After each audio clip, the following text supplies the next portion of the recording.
مساء الخير, السلام عليكم. Good evening, everyone.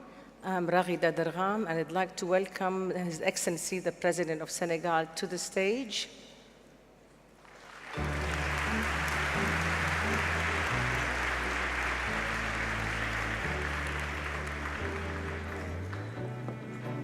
Sir, welcome, welcome. I'd like to welcome the Deputy Prime Minister of Ethiopia. Kindly come to the stage.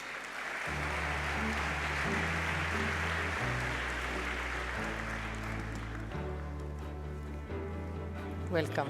Alaikum salam. Welcome. May I start the conversation right away with a very positive note about Senegal, if I may start with you, Mr. President. You have a very good report on your economy. It's risen by 6.8% last year. And then you also discovered great news of natural gas and oil, and therefore you have something to celebrate. How do you plan to put it to good use for the country? Je vous remercie. Permettez-moi, avant toute chose, de remercier le serviteur des deux saintes mosquées, Sa Majesté Salman bin Abdelaziz Al Saoud, for his hospitality and his invitation to this forum.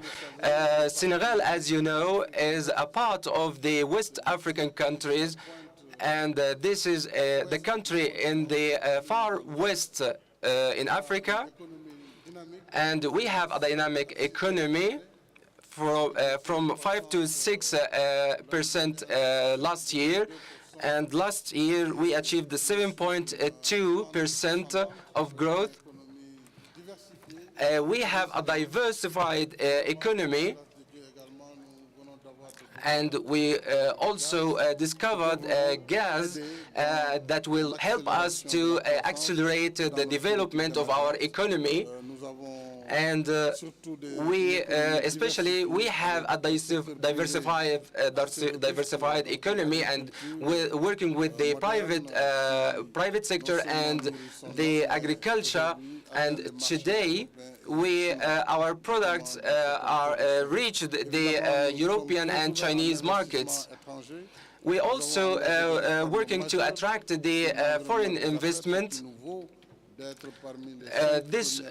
We are working to be among the most 5 productive countries in Africa. And we have a lot of investment opportunities, and this country, we have a coexistence between different ethnics and different religions. And I'd like to invite all the investors to come to Senegal, and also in the CEDEAO organization in the West Africa. I'd like also to congratulate the Vice Prime Minister of Ethiopia. Africa is a big continent, 30 million kilometers. So this is a very big continent with a huge potential. And we are working also to achieve all our goals and objectives. Let me be specific, Mr. S'il vous plaît, afin d'être plus spécifique, qu'est-ce qu'on doit... What kind of support do you expect on the oil and gas sector, and from whom in particular? Because that's rather new for you, and it's an abundance, thank God. How do you plan to seek help from the outside?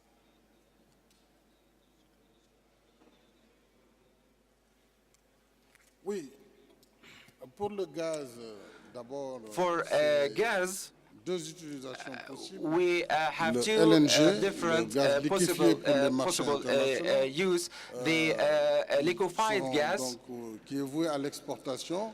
We are working to export this gas, to power, puisque nous avons and the internal use. cher, because we have the high prices of energy inside the country,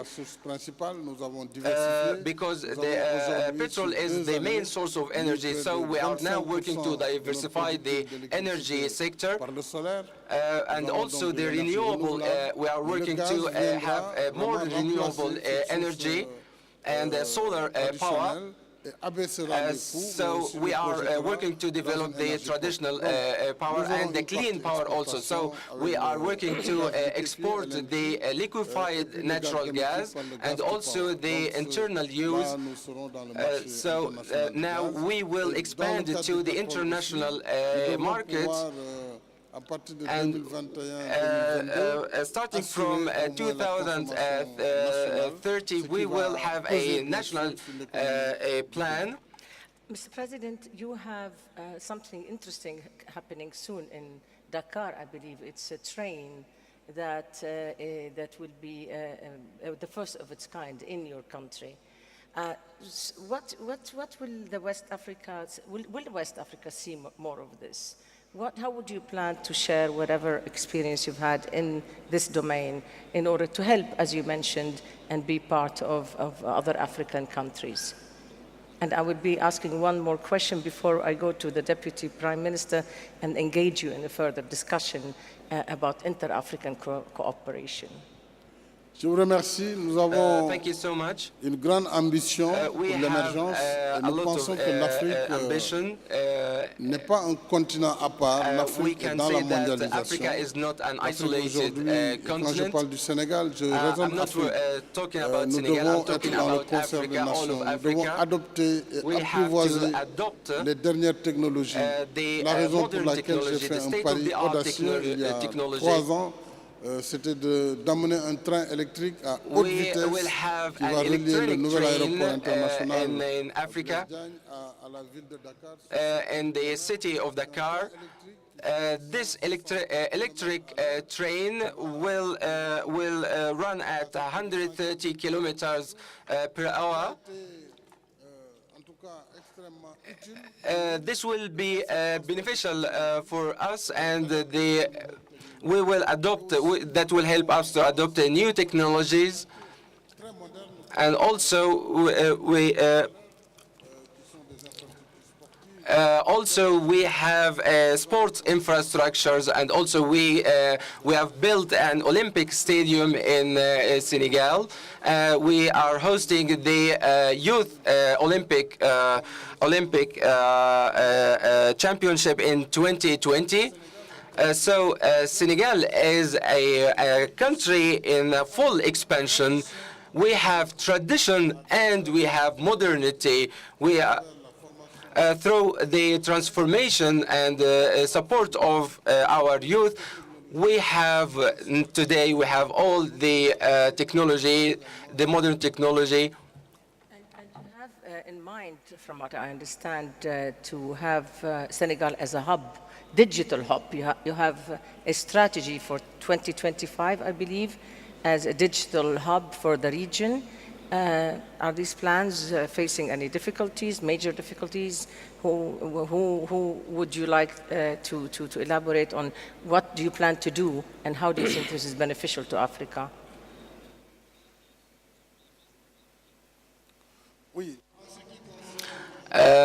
Regarding the digital hub in Senegal, we launched a program for not only for the national connectivity through a network of 500 kilometers of optical fibers, but also we have a virtual university in Senegal.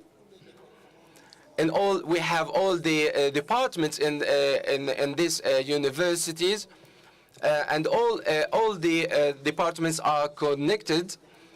This virtual university will have its first graduates, because the population have some troubles in the travel and distance. So we have taken all the procedures and on also with the Ministry of Information and the civil service in order to ensure the service and to cope with the fourth revolution and the industrial revolution. Today, the digital world provide us capacities and opportunities to be able to participate and to in the production and knowledge production and the knowledge-based economy. And also, not only in Senegal, in other African countries, we have Smart Africa working with other partners. So I can say that Africa is not only a continent of future, but Africa is also a continent of today, of present. We have 30 million square kilometers in Africa. We have also Arab population. We have more than 1 billion population. We have a lot of opportunities, and I'd like to encourage and invite all the investors to come here and to work with us. We have partners like Chinese. We have the European in our continent, and I hope that the Arab countries can come and work and to invest here in our countries. Thank you, President Sall. I would like to come back to you with another round of questions, if you don't mind. But I would like to go to Deputy Prime Minister of Ethiopia, Dr. Demi Hassan. Ethiopia has been making strides, actually massive strides in recent years in terms of its economic growth. Now with GDP nearly doubling from $43 billion to $8 billion in 2017, is it? It's the country on track to continue this growth. Is it, can it sustain this growth rate? What is driving this growth, and would it be sufficient to benefit the entire economy? Thank you, Madam. Excellencies, ladies and gentlemen, it is my absolute pleasure to be here on this special platform on investment issues. Ethiopia today, we are managing a double-digit growth for the last 1.5 decades, and still we are striving to continue this momentum, the double-digit growth. Our vision and the target is not simply managing a growth. Now we are working on how to transform the economy from the agrarian economy to industrialized economy. And our central agenda in this regard is how to manage manufacturing industry in the country. The source of growth so far is agriculture, and we are trying our best to modernize our agricultural system and to have that capacity to sustain this development program. But industrialization by itself is a crucial agenda to transform the whole system, and manufacturing and other industrial programs are very crucial. At the same time, investment and private sector engagement in this regard is very crucial and important. So all this contributes to realize this development program with that clear roadmap and that clear direction. You like to say that Ethiopia is best destination for foreign direct investment. What does it make it such an attractive destination? And are you making the necessary reforms in order to be able to be such an attractive destination? Yeah. Today, Ethiopia is becoming one of the best destinations for foreign direct investments and for local investors. We have clear policy, and we have clear, attractive policies and legal mechanisms to attract investors and the like. When we look about foreign investors, they need prudent system across the country, a modern system, peaceful environment, predictable government, and transparent and accountability across the country. In this regard, we're doing our best to attract foreign investors with a conducive environment, and we're investing on infrastructure like industrial parks, the railway network system, road infrastructure, and our special brand, Ethiopian Airlines, connecting the whole globe, more than 110 countries across the globe, is one of our major brands in promoting our country, our investment policies, and even giving confidence for foreign direct investors to invest there at home in Ethiopia. You're also the host of the African Union, and I'm sure that there's a lot of intra- and inter-African plans taking place, but also Ethiopia has been playing an interesting role in regional peace, in a way connecting regional peace to economic cooperation. You've had successes with Eritrea. I think that there has been a Saudi effort in that. You've had successes with Somalia, with South Sudan. How far have these successes been cemented? Are they cemented?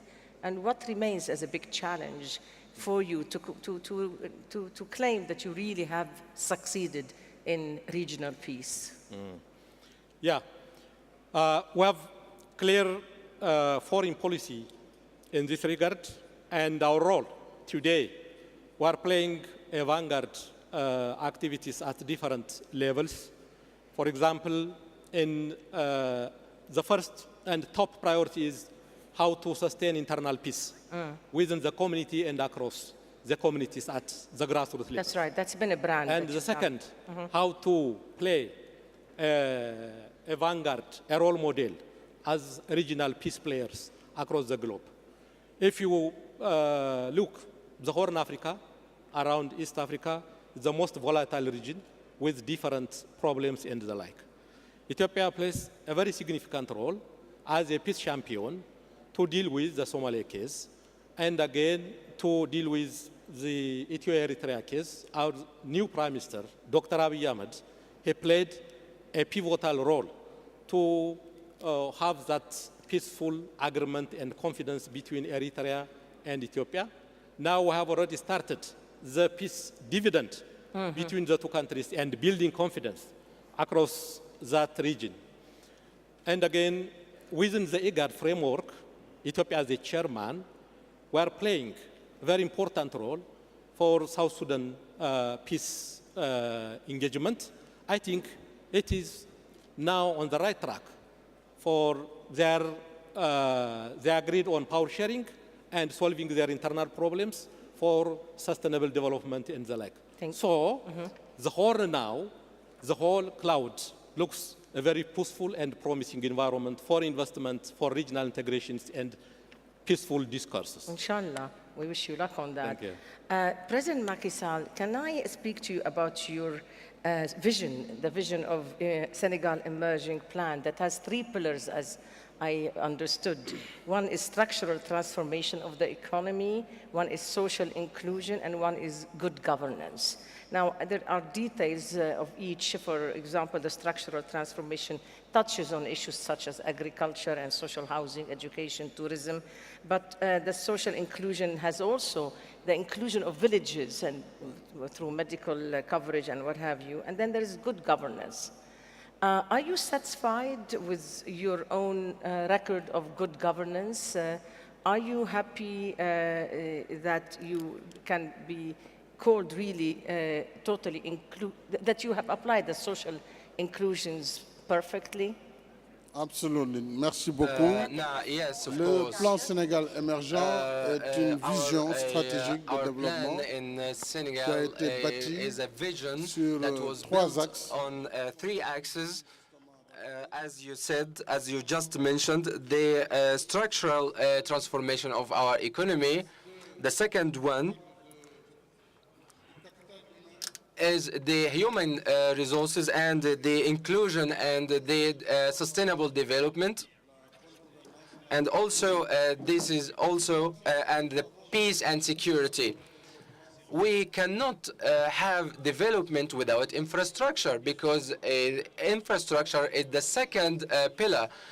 So we have to shed the light on the augmentation of our capacity of production, and we have modernized our agricultural system.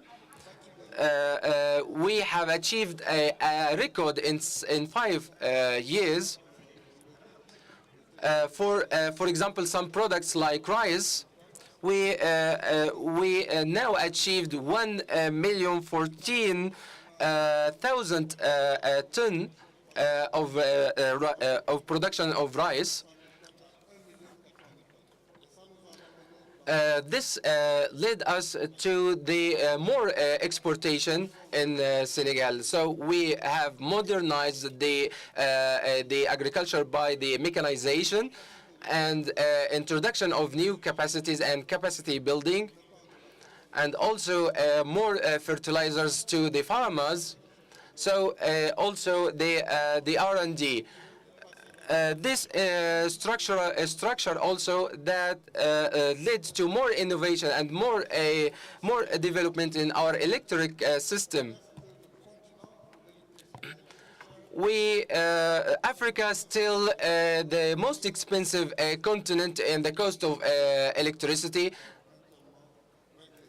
So now we started regulating this sector. So we shed the light on the structural transformation and work on our population and the digital environment that we've mentioned before. So we worked on the structural transformation. In conclusion, we changed the production, the capacity production of our country for the development that we can see today. The second pillar, we cannot have development without inclusion. So we cannot exclude a major party of our population. So we've launched a subsidies program for the poor and for the education also. This was the second pillar, and we also achieved a very good results. And also we cannot achieve development without the good governance. The media, and I'm sure you're aware of this, and you probably would like the opportunity to address this accusation that you speak of inclusion and governance, but you have been accused of practicing exclusion, political exclusion, including, for example, the mayor of Dakar being sentenced to prison, the Karim Wadi, the son of the former president, has been jailed and accused of corruption. These things have been in the media. I'd like to give you the opportunity to address them and explain how you put this together with the pillars you spoke about good governance, inclusion, including of political opponents. Yeah.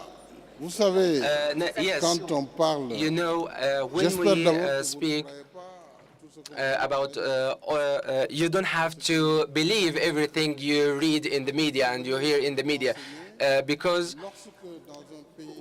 when there is a country, when we have justice, we have a justice department. We have now the justice, and we have the chief justice who can decide who is guilty and who is not. So now we are working for the good governance in our country. Senegal is a democratic country. At the time when I came to power, nobody was able to protest against this election. We have a policy of inclusion, and everybody has benefited from all this development. And now we have the state of law, and now the justice can say everything Anyone who needs to know what is happening in our country, he has to seek information. But now Senegal is a democratic model in Africa and in the world. We don't listen to all the rumors, whatever they are. We are a country, we are living in a democracy. We don't have any attempt of exclusion to anybody else, whoever they are.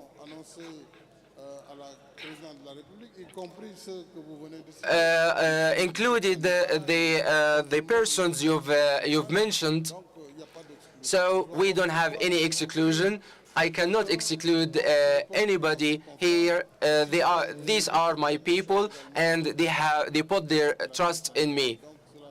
So this is not true. Thank you. Dr. Hassan, we see that there is a lot of Ethiopians overseas. I see them in Washington, in New York, in Beirut.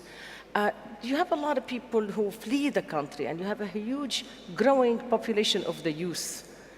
What are you doing to attract Ethiopians to stay home, the youth to develop talents or to harness their talents? What is your plan really to say everyone wants to stay home or come home? Do you have one? Yeah. It is true. We have many Ethiopians living abroad, perhaps from 100 million people is expected to be there. Generally, our development roadmap and our transformation plan is inclusive, and it's social oriented, and trying to address the youth and the emerging society totally. It is clear today, Africa as a whole and Ethiopia, the emerging youth population, we have to manage the one, and the employability issue is becoming one of the important areas to be addressed in this regard.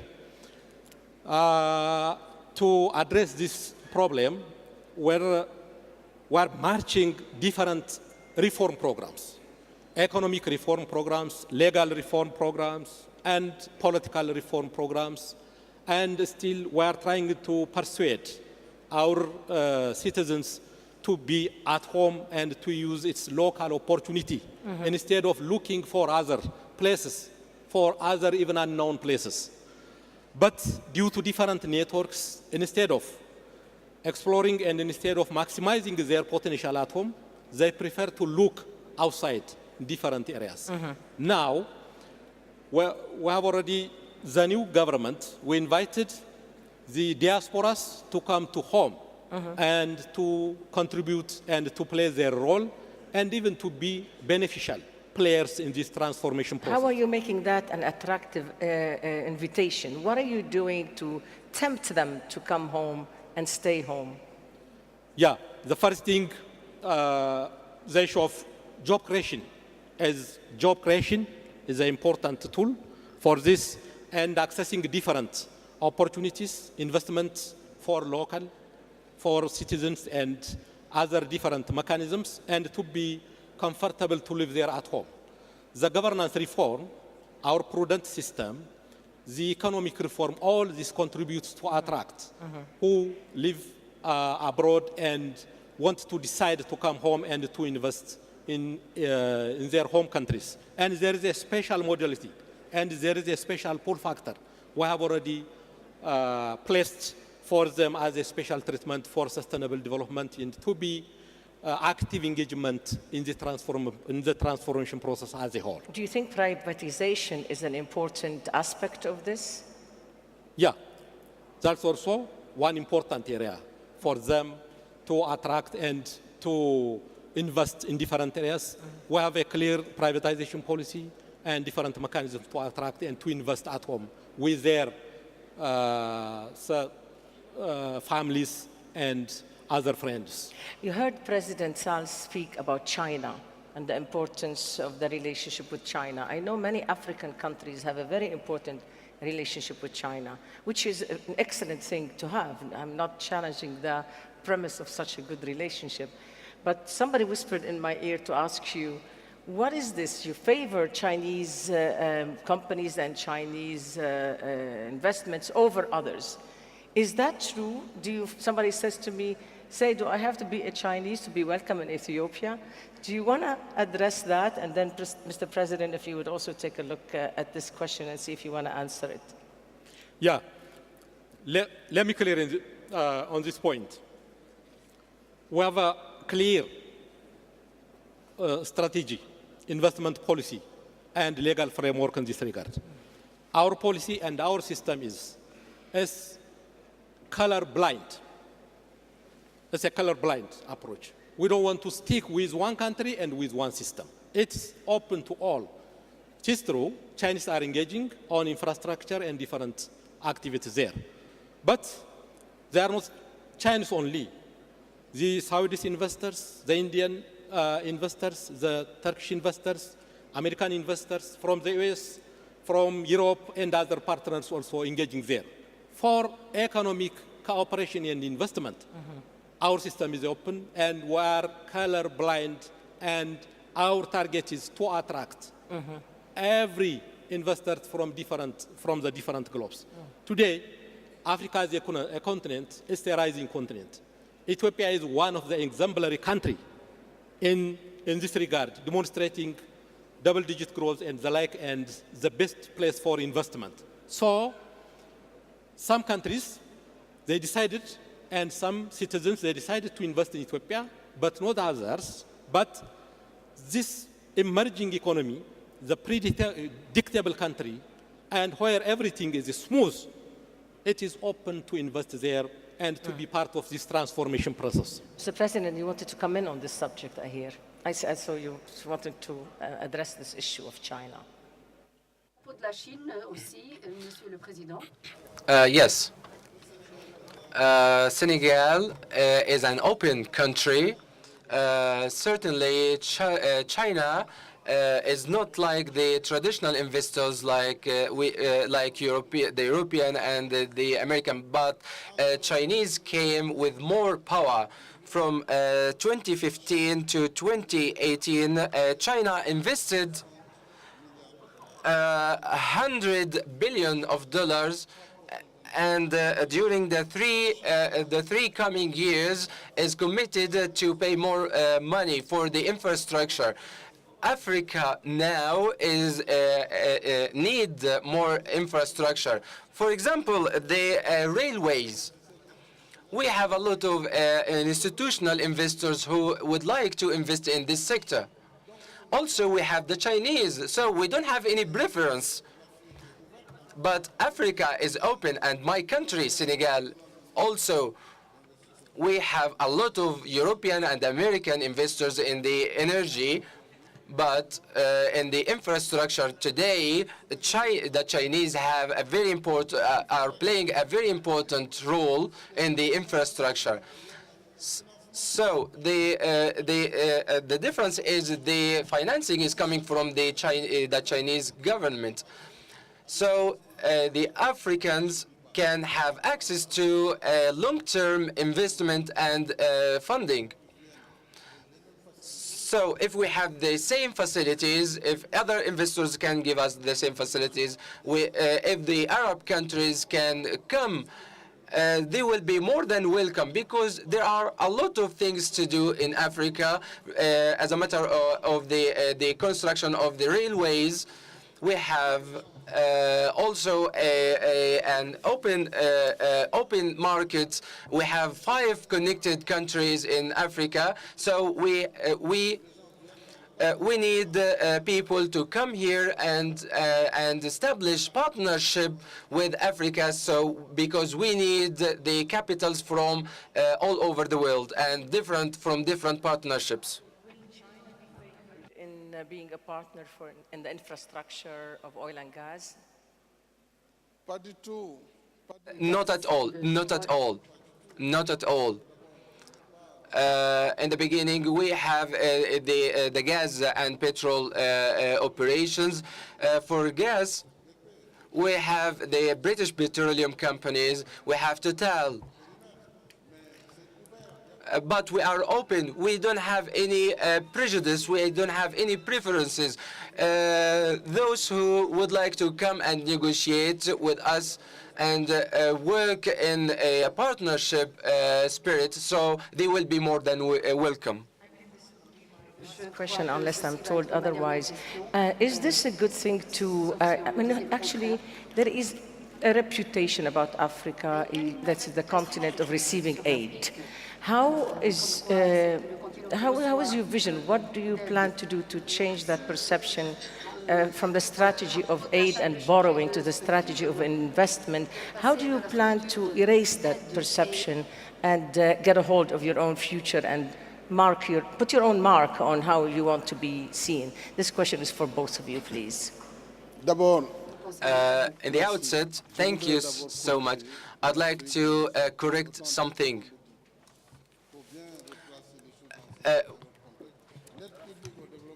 The public aid lowered extremely in the last few years. But we still need more cooperation in the social sectors and in the health sector, but we don't need more help or support, but we need more partnership with the public and private sectors in light of the partnership between the different parties. Thank you so much. Merci, Monsieur le Président. Just one word only. You're fine with it? Yeah, self-sufficiency, technological capability, and commitment is very crucial to address this practical problem in Africa. Thank you. Thank you very much, and thank you for listening to us. Thank you. Okay, we go.